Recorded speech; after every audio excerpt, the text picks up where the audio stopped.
Okay, तो वाद करवी छे आयनो एटले शुं, आयनीय संयोजनो एटले शुं।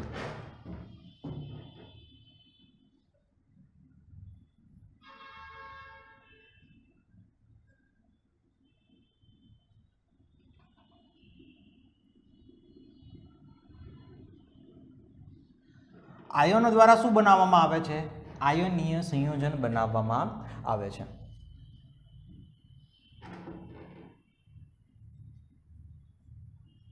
धातु प्लस अधातु ए बंने भेगा मळीने शुं बनावे छे? आयनीय संयोजन बनावे छे।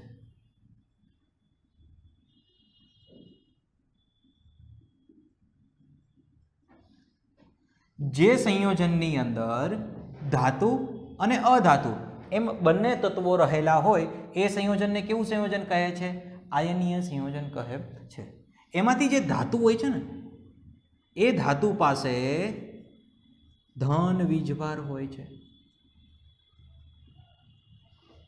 अने जे अधातु छे एनी पासे ऋण वीजभार होय छे। धातु पासे धन वीजभार होय एटले धातुने कहेवामां आवे छे केटायन अने अधातु पासे ऋण वीजभार होय एटले एने कहेवामां आवे छे एनायन। केटायन प्लस एनायन आ बंने भेगा मळीने बनावे आयनीय संयोजन।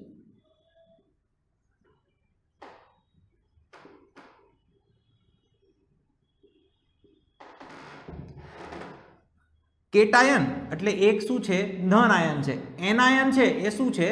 ऋण आयन छे। फरी वखत कहूं, केटायन शुं छे? तो पॉजिटिव एटले धन आयन।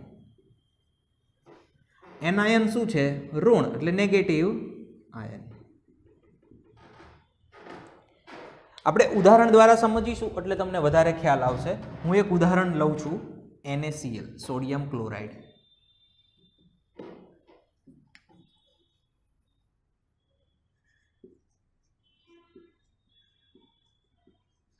Sodium chloride. तो जे सोडियम छे ए शुं छे?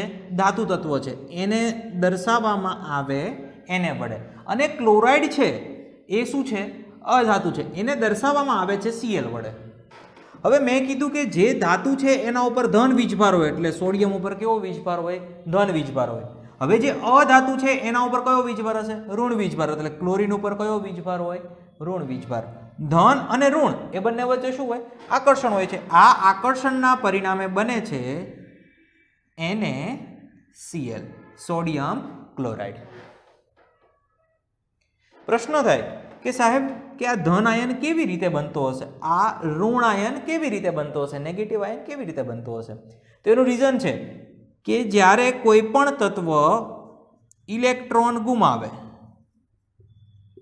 तो धन आयन बने, कोई तत्व इलेक्ट्रॉन मेळवे तो ऋण आयन बने। इलेक्ट्रॉन ए शुं छे ए आना पछीनुं जे चेप्टर्स छे एनी अंदर आपणे शीखवाना। चेप्टर नंबर 4 ज्यारे चाले त्यारे तमने खबर पड़शे के इलेक्ट्रॉन शुं छे। पण अत्यारे तमारे याद राखवानुं छे के इलेक्ट्रॉन कोईपण तत्व छे ए इलेक्ट्रॉन गुमावे तो धन आयन बनशे, कोई तत्व छे ए इलेक्ट्रॉन मेळवे छे तो शुं बनशे? ऋण आयन बनशे। धन आयन अने ऋण आयन ए बंने भेगा मळीने शुं बनावे छे? आयनीय संयोजन। एटले NaCl एक केवुं संयोजन छे? आयनीय संयोजन।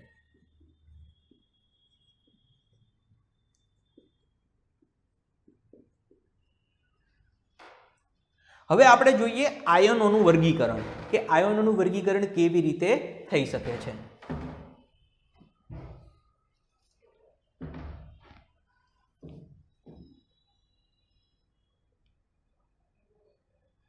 આયનોનું વર્ગીકરણ આપણે બે રીતે કરી શકીએ।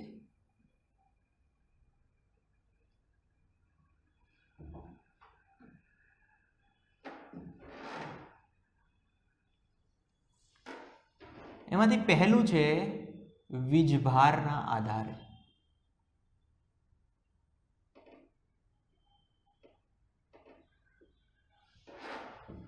अने अन्य रीत छे આયનમાં રહેલા પરમાણુના આધારે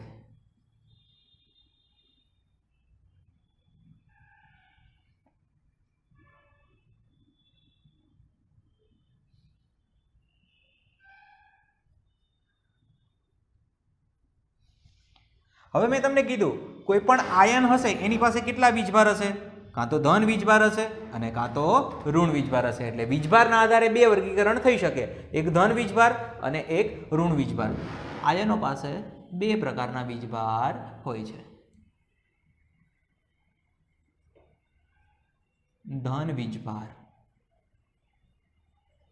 એને કહેવામાં આવે છે કેટાયન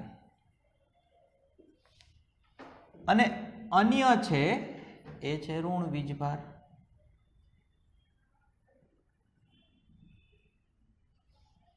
એને કહેવામાં આવે છે એનાયન.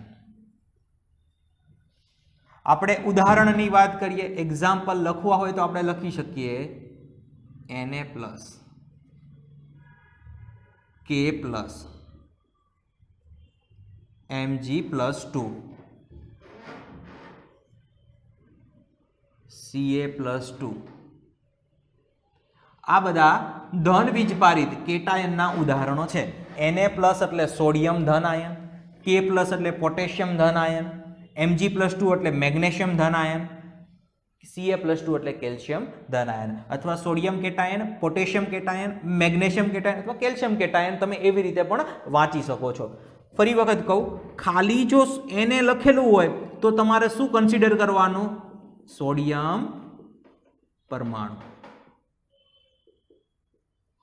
અને જો Na પ્લસ લખેલું છે તો તમે સોડિયમ પરમાણુ નહીં કહી શકો, તમારે શું કહેવાનું? Sodium ion.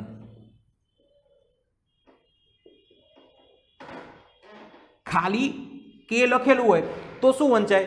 ખાલી કે લખેલું હોય તો પોટેશિયમ પરમાણુ.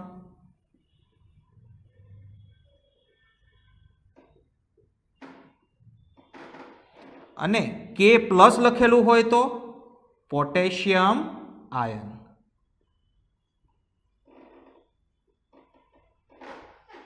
આયન કેવા પ્રકારનો? તો કેટાયન પ્રકારનો. કેમ કે આયનના વીજભાર આધારિત બે ભાગ પડે છે, એક કેટાયન અને બીજો એનાયન. જો ખાલી એને લખેલો હોય તો એને સોડિયમ પરમાણુ કહેવાય, પણ Na+ લખેલો હોય તો સોડિયમ આયન કહેવાય. એવી જ રીતે ખાલી K લખેલો હોય તો પોટેશિયમ પરમાણુ કહેવાય, પણ K+ લખેલો હોય તો પોટેશિયમ આયન કહેવાય. પ્રોનાઉન્સિએશન આપણને ખાસ આવડતું હોવું જોઈએ કે કઈ વસ્તુને કેવી રીતે બોલાય.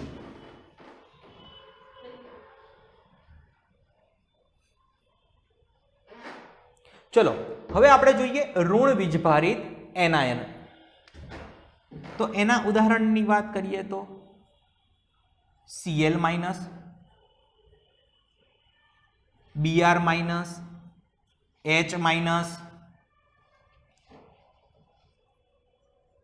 F-, આ બધા ઋણ વીજભારિત એનાયનના ઉદાહરણો છે. જો ખાલી Cl લખેલો હોય તો આપણે શું વાંચીએ? ક્લોરીન પરમાણુ.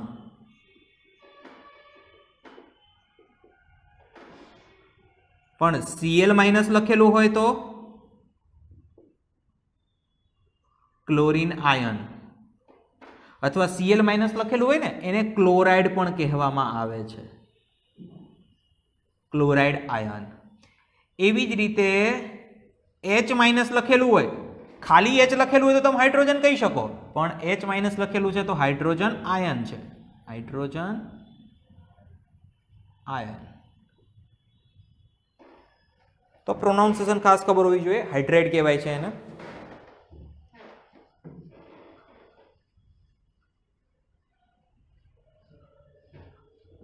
હવે મેં અહીંયા લખેલું છે આયનમાં રહેલા પરમાણુના આધારે. તો હું તમને એક પ્રશ્ન પૂછું, અણુ કોને કહેવાય? આગળના ચેપ્ટર્સની અંદર આપણે સમજાવેલું છે અણુ શું છે. તમે આગળના લેક્ચર્સ વ્યવસ્થિત જોયો તો તમને ખબર પડે કે સરખા અથવા અલગ અલગ તત્વોના પરમાણુઓ ભેગા મળી નિશ્ચિત પ્રમાણમાં ભેગા મળી શેની રચના કરે છે? અણુની રચના કરે છે. ઉદાહરણો પણ આપણે જોયા હતા. H2O તો સાહેબ એક અણુ છે, H2 એક અણુ છે, હાઇડ્રોજન અણુ નથી, કેમ કે હાઇડ્રોજન શું છે, ખાલી તમે હાઇડ્રોજન લખો તો એ પરમાણુ થઈ જશે. NaCl આવું લખેલું હોય તો NaCl પણ એક અણુ છે. સોડિયમ અને ક્લોરીન બે પરમાણુઓ ભેગા મળીને શું બનાવે છે, NaCl નો એક અણુ બનાવે છે. ફરી વખત આપણે નેક્સ્ટ બીજું જોઈએ ઉદાહરણ, CaOH ટ્વાઇસ. તો આ કયા કયા પરમાણુથી બને છે, કેલ્શિયમ, ઓક્સિજન અને હાઇડ્રોજન. આ ત્રણેય પરમાણુ એક નિશ્ચિત પ્રમાણમાં જોડાઈને કેલ્શિયમ હાઇડ્રોક્સાઇડ બનાવે છે. તો આ CaOH ટ્વાઇસ એવું લખેલું હોય તો આ શું લખ્યું છે આપણે, અણુ લખેલું છે. તો અણુની અંદર શું હોય છે, જુદા જુદા તત્વોના પરમાણુઓ હાજર હોય છે. ઘણી વખત સરખા તત્વના પણ પરમાણુ હાજર હોય. O2 લખેલું છે તો એની અંદર 2 ઓક્સિજનના પરમાણુ હાજર છે. એટલે પરમાણુ જ્યારે ભેગા મળે છે ત્યારે અણુની રચના કરે છે. એટલે અણુ બે પ્રકારના હોઈ શકે છે. સરખા તત્વના પરમાણુઓ ભેગા મળી અને અણુ બનાવે. જુદા જુદા તત્વના પરમાણુઓ એક નિશ્ચિત પ્રમાણમાં જોડાઈને પણ અણુની રચના કરી શકે છે. તો આયનમાં રહેલા પરમાણુના આધારે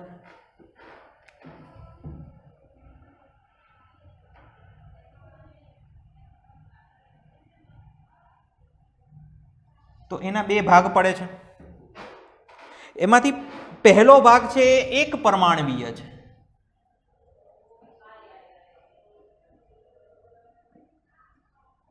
એટલે એવા આયનો કે જેની અંદર માત્ર એક જ પરમાણુ આવેલો હોય. તો આ જેટલા ઉદાહરણો મેં લખેલા છે ને એ બધા ઉદાહરણો તમે એક પરમાણુમાં લખી શકો છો, કેમ કે એની અંદર એક જ પરમાણુ છે.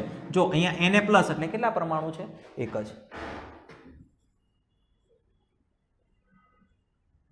Na પ્લસ, Fe+3, Cu+2 અલગ ઉદાહરણો લખેલા છે.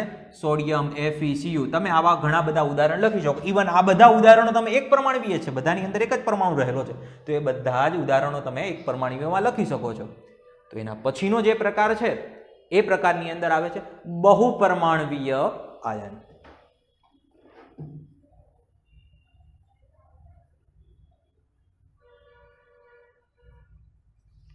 તો બહુપરમાણવીયના આપણે એક્ઝામ્પલ જોઈએ તો NH4+, SO4-2, CO3-2. હવે તમને એક ઇઝીલી ફરક ખબર પડશે કે એક પરમાણવીય આયન અને બહુપરમાણવીય આયન શું છે. જો એક પરમાણુમાં સોડિયમ તો ખાલી એક જ હતો, Fe તો માત્ર એક જ હતો, Cu તો માત્ર એક જ હતો. પરંતુ અહીંયા તમે જુઓ NH4+, NH4+, આ આખો શું છે, અણુ છે. કારણ કે એની અંદર નાઇટ્રોજન અને હાઇડ્રોજન પરમાણુ હાજર છે એટલે એ અણુ છે. પ્લસ એના ઉપર શું છે, ચાર્જ છે. એટલે આપણે એને અણુ ન કહેતા શું કહીશું, આયન કહીશું, જેનું નામ છે એમોનિયમ આયન.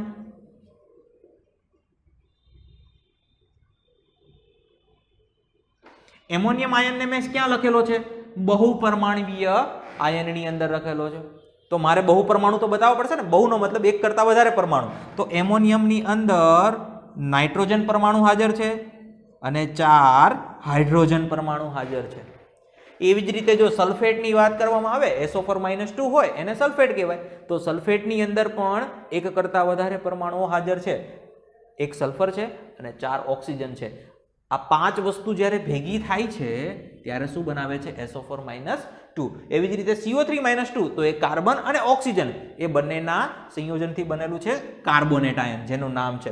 નામ હું તમને કહું, આ એમોનિયમ આયન છે, આ સલ્ફેટ આયન છે, આ CO3-2 આયન છે. નેક્સ્ટ, એક તમારી બુકની અંદર કેટલા આયનો પોસિબલ છે કે જેનો અભ્યાસ આપણે કરવાનો છે એનું એક કોષ્ટક આપેલું છે. તો આપણે કોષ્ટક બોર્ડ ઉપર જોઈએ છીએ.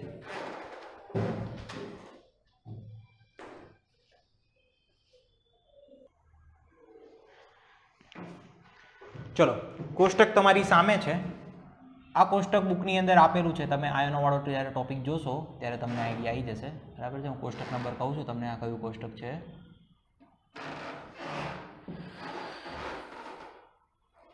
ઓકે, વાત આપણે કરવી છે સંયોજકતાની. જો આ કોષ્ટક તમે જોશો તો કોષ્ટકની સૌથી પહેલા મેં લખેલી છે સંયોજકતા. તો સંયોજકતા શું છે, 1, 2 અને 3 એવા જે નંબર લખેલા છે. તો સંયોજકતા વિશે આપણે શું સમજી શકીએ. તો સંયોજકતા કોઈ પણ તત્વની અન્ય તત્વ સાથે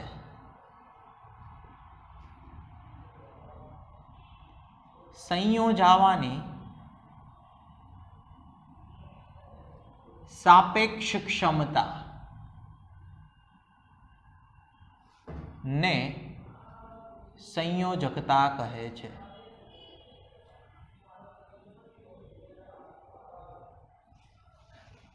એનો મતલબ એવો કે જે આ બ્લેક કલરના જે પણ લખેલા છે ને એ બધાની સંયોજકતા કેવી છે? એક છે.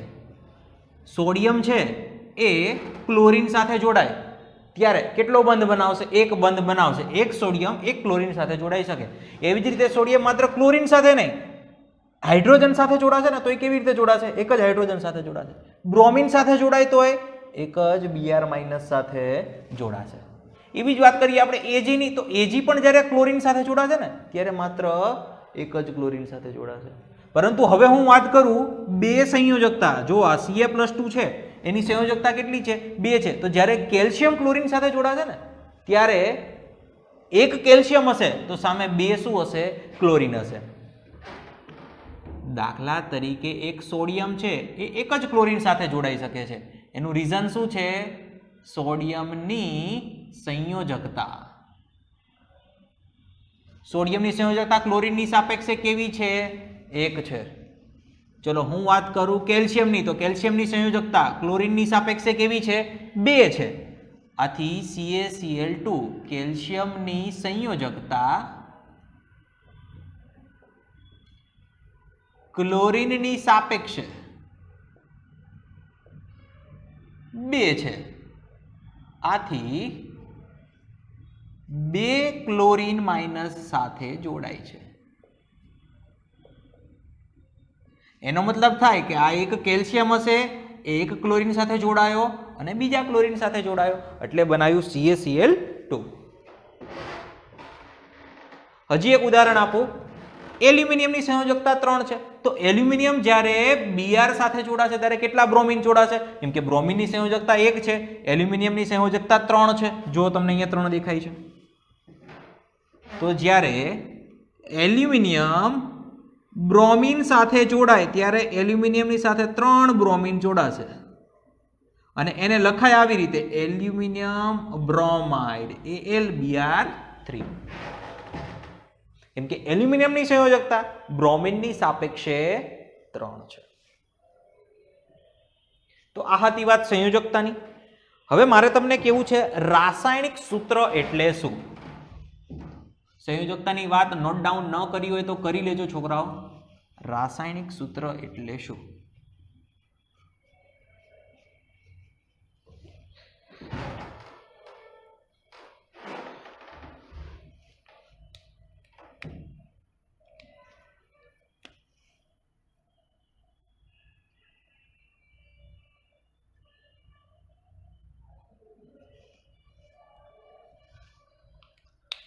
તો રાસાયણિક સૂત્ર વિશે આપણે પહેલી વસ્તુ લખવી હોય તો આપણે લખી શકીએ કોઈ પણ સંયોજન ના સાંકેતિક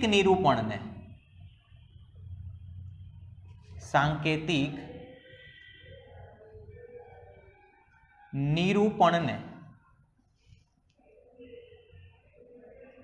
રાસાયણિક સૂત્ર કહે છે.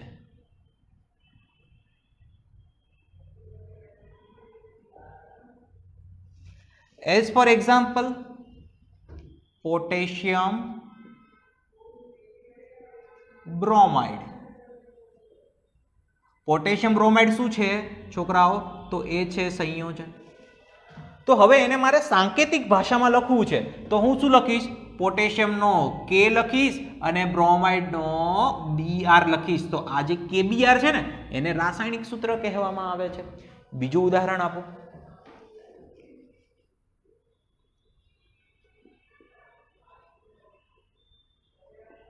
Aluminium oxide.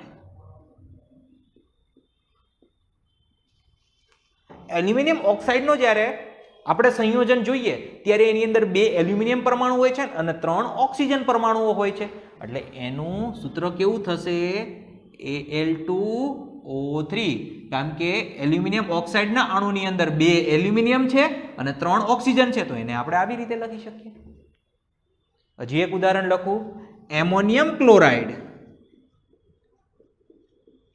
એમોનિયમ ક્લોરાઇડ સંયોજન છે.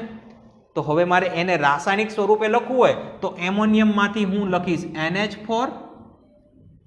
જો એમોનિયમ હોય ને એને શું કહેવાય છે? NH4 કહેવાય છે, એટલે મેં લખ્યું NH4. અને ક્લોરાઇડ માટે હું લખીશ Cl.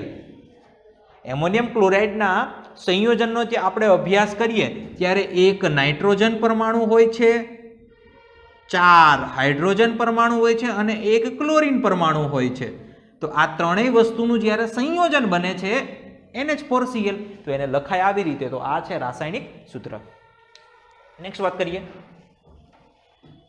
રાસાયણિક સૂત્ર લખવા માટેનો એક બીજો નિયમ છે કે હંમેશા વીજભાર તટસ્થ થવા જોઈએ.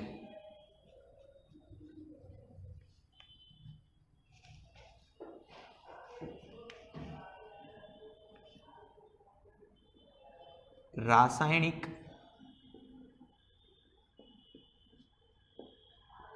સૂત્રમાં વીજભાર તટસ્થ થવા જરૂરી છે. આ વળી નવું આવ્યું? નવું નથી, બરાબર જ છે. મેં અહીંયા લખેલું છે KBr. તો પોટેશિયમ પાસે કયો વીજભાર છે? પોટેશિયમ પાસે છે K+, મતલબ કે +1. બ્રોમિન પાસે કયો વીજભાર છે? તો જો બ્રોમિન ક્યાં છે? બ્રોમિન અહીંયા Br-, તો અહીંયા લખી નાખો -1. +1 -1 તટસ્થ, મતલબ KBr તમે લખી શકો. નવી વાત કરીએ. મેં આગળ Al2O3 લખ્યું હતું. શું લખ્યું હતું? Al2O3. લેવલ ક્વેશ્ચન છે, મજા આવશે. Al2O3. એલ્યુમિનિયમ કેટલા છે? 2 છે. આ પહેલો એલ્યુમિનિયમ અને આ બીજો એલ્યુમિનિયમ. ઓક્સિજન 3 છે. આ પહેલો ઓક્સિજન, બીજો અને ત્રીજો. ચલો, એલ્યુમિનિયમની સંયોજકતા કેટલી છે મિત્રો? એલ્યુમિનિયમની સંયોજકતા છે 3. Al+3 હોય એટલે આ એક એલ્યુમિનિયમની +3, બીજા એલ્યુમિનિયમની +3, ટોટલ કેટલી થાય? +6. ચલો હવે ઓક્સિજનની વાત કરું. ઓક્સાઇડ, ઓક્સિજનની સંયોજકતા કેટલી છે? 2. તો આ એક ઓક્સિજનની -2, બીજાની -2 અને ત્રીજાની -2. સરવાળો કરો એટલે કેટલી થાય? -6. +6 -6 કેન્સલ, એટલે Al2O3 પ્રકારનું સંયોજન મળે. લાસ્ટ એક્ઝામ્પલ આપું.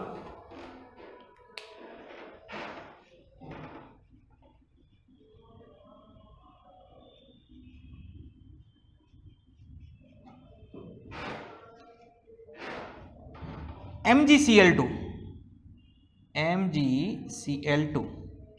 તો MgCl2 નું સંયોજન હોય મેગ્નેશિયમ ક્લોરાઇડ એને કહેવાય. તો એની અંદર એક મેગ્નેશિયમ પરમાણુ છે અને બાકીના 2 ક્લોરીન પરમાણુ છે. રાઈટ છે. મેગ્નેશિયમની સંયોજકતા કેટલી છે?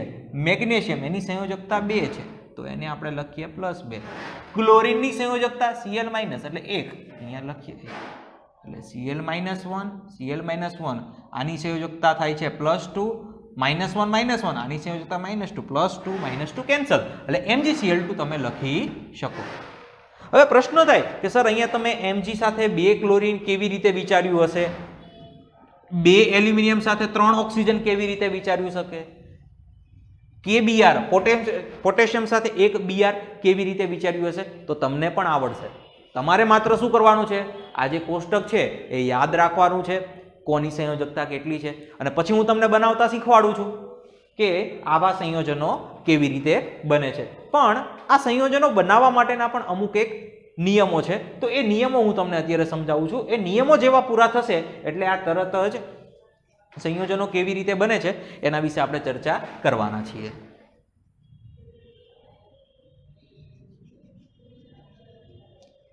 ત્રીજો નિયમ એવો છે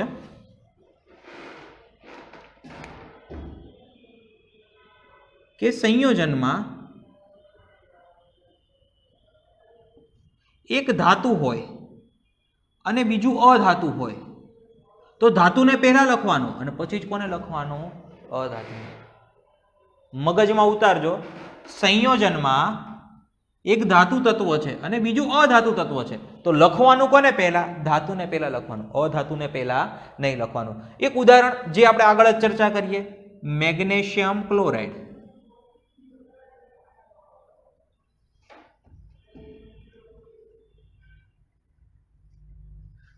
તો મેગ્નેશિયમ ક્લોરાઇડમાં ધાતુ કોણ છે? તો ધાતુ છે મેગ્નેશિયમ અને અધાતુ કોણ છે? ક્લોરીન. તો મેગ્નેશિયમ ક્લોરાઇડ સંયોજનને લખાય છે MgCl2. MgCl2 લખ્યું હોય તો સાચું, પણ હવે Cl2 આગળ લખો તો Mg પાછળ લખો તો એ ખોટું છે. આવી રીતે લખો Cl2Mg તો આ ખોટું છે. તમે સમજો, MgCl2 લખેલું હોય અથવા Cl2Mg લખેલું હોય, પણ એમાંથી સાચું કયું થશે? MgCl2, બીકોઝ સૌથી પહેલા ધાતુ લખવાની પછી અધાતુ લખવાની. તમે KBr ના ઉદાહરણ દ્વારા પણ જોઈ શકો છો. KBr નું ઉદાહરણ આપણે લખેલું છે પોટેશિયમ બ્રોમાઇડ. તો જો પહેલા મેં શું લખેલી છે? ધાત્વીય. જો પોટેશિયમ છે તો એ શેમાં આવે છે? ધાત્વીય તત્વમાં આવે છે. તો મેં પહેલા લખેલું છે ધાતુ અને પછી શું લખેલું છે? અધાતુ. બ્રોમિન શેમાં આવે છે? અધાત્વીય તત્વમાં આવે છે. એટલે જ્યારે પણ તમે સંજ્ઞા લખો છો ત્યારે KBr લખાય, BRK લખાતું નથી. આઈ હોપ તમને આ નિયમ ખબર પડી ગઈ હશે. હવે ઘણી વખત એવું થાય, સંયોજનમાં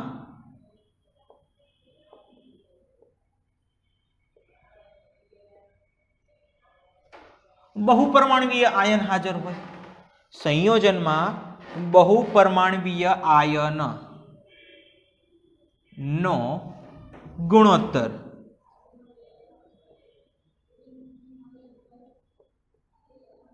એક કરતા વધારે.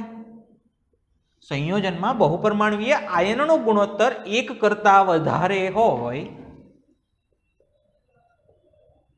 તો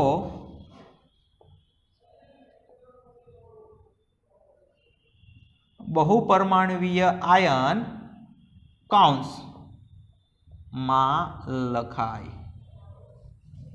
હવે એક ઉદાહરણ આપું. Ammonium sulphate.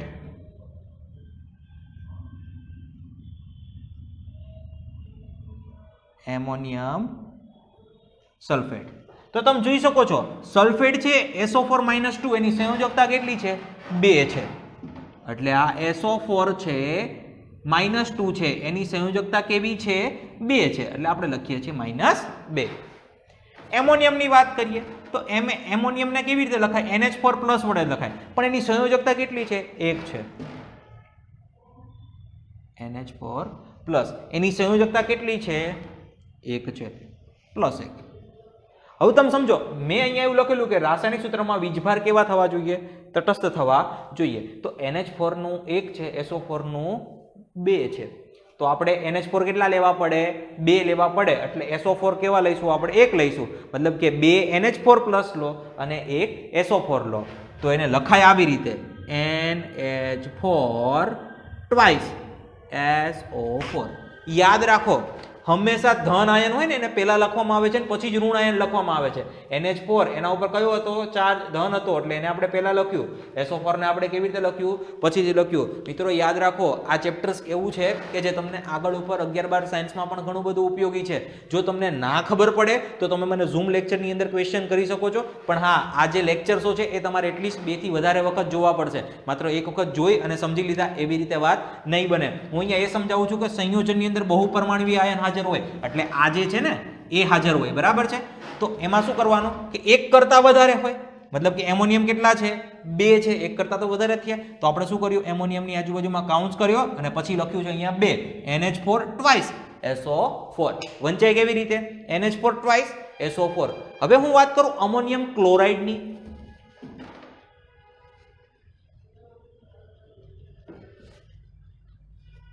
અમોનિયમ સલ્ફેટમાં તો આપણને ખબર પડી ગઈ કે NH4 twice SO4. કેમ કે NH4 twice નો મતલબ 2 NH4 +1 +1 SO4 -2 +1 કેટલા થાય 2 અહીંયા -2 +2 શું થઈ ગયા કેન્સલ થઈ ગયા તો NH4 ટ્વાઇસ SO4 સાચું સંયોજન છે પણ એમોનિયમ ક્લોરાઇડ હોય તો તમે કેવી રીતે લખી શકો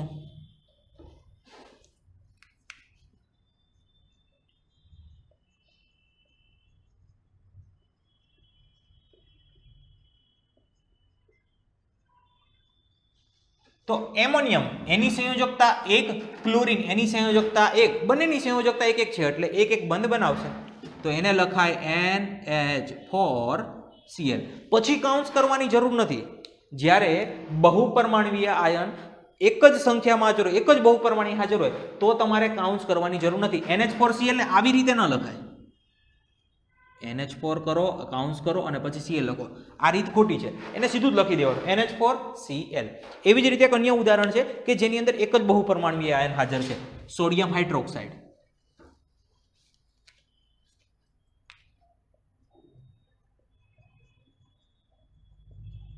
સોડિયમ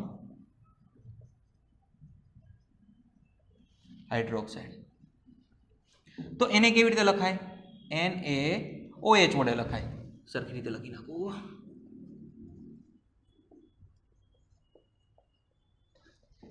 OH તો એ તો હાઇડ્રોક્સાઇડ આયન છે ને હાઇડ્રોક્સાઇડ આયન તો એનો મતલબ એવો નથી કે આપણે OH ની આજુબાજુમાં કાઉન્ટ કરીએ નહીં એ સીધે સીધું જ લખાય છે NaOH આઈ હોપ અહીંયા સુધી દરેકને ખબર પડી હશે નેક્સ્ટ લેક્ચરની અંદર આપણે આ જ કોષ્ટકનો ઉપયોગ કરવો છે અને આ કોષ્ટકનો ઉપયોગ કરીને આપણે જોવું છે કે કોઈ પણ સંયોજનનું નામ આપેલું હોય એ નામ ઉપરથી આપણે રાસાયણિક સૂત્ર કેવી રીતે લખી શકીએ તો મળીએ છીએ દોસ્તો નેક્સ્ટ લેક્ચરની અંદર થેન્ક યુ